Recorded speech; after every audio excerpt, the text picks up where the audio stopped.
귀신은 믿지 않는 편입니다. 영감 같은 것도 없고요. 다만 보이지 않는 상대의 괴롭힘은 받아본 적이 있습니다. 중학교 3학년 때 우리 집은 이사를 가게 되었습니다.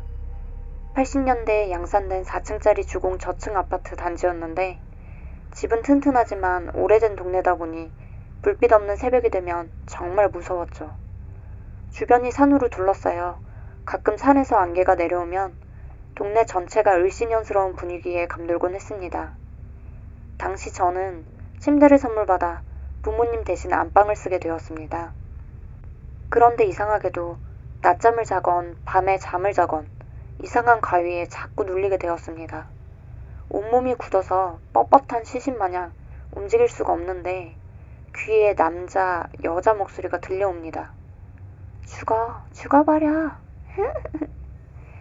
상스러운 욕설이 끊임없이 들려왔습니다. 나중에는 급기야 목이 졸리면서 숨을 쉬기 힘들 정도였습니다.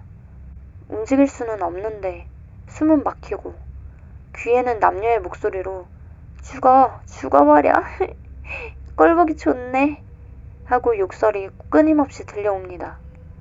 저는 가위에서 깨기 위해 이건 가위야. 어서 깨어나야 해. 라고 생각하며 애를 썼습니다. 하지만 그들은 귓전에서 꼴보기 좋다. 너 같은 건 없어져 버려. 하고 짓거릴 뿐이었습니다.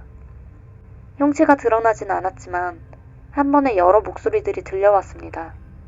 그 방엔 여자 말고도 남자도 있었고 젊은이들의 목소리였습니다.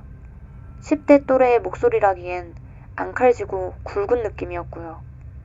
그들은 가위에 걸린 나를 비웃고 괴롭히고 있었습니다. 그 증상이 끊긴 것은 고등학교 2학년 때였습니다. 그해 성당에서 견진성사를 받게 되었고 그때 처음으로 성모상과 성가족상을 받았습니다. 마땅히 장식장도 없고 어디도 둘 곳이 없어 결국 책상에 책장 위에 두었죠.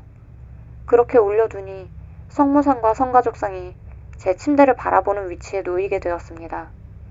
그 이후로는 낮잠을 자도 밤잠을 자도 움직이지 못하고 목을 졸리는 가위는 끊기게 되었습니다.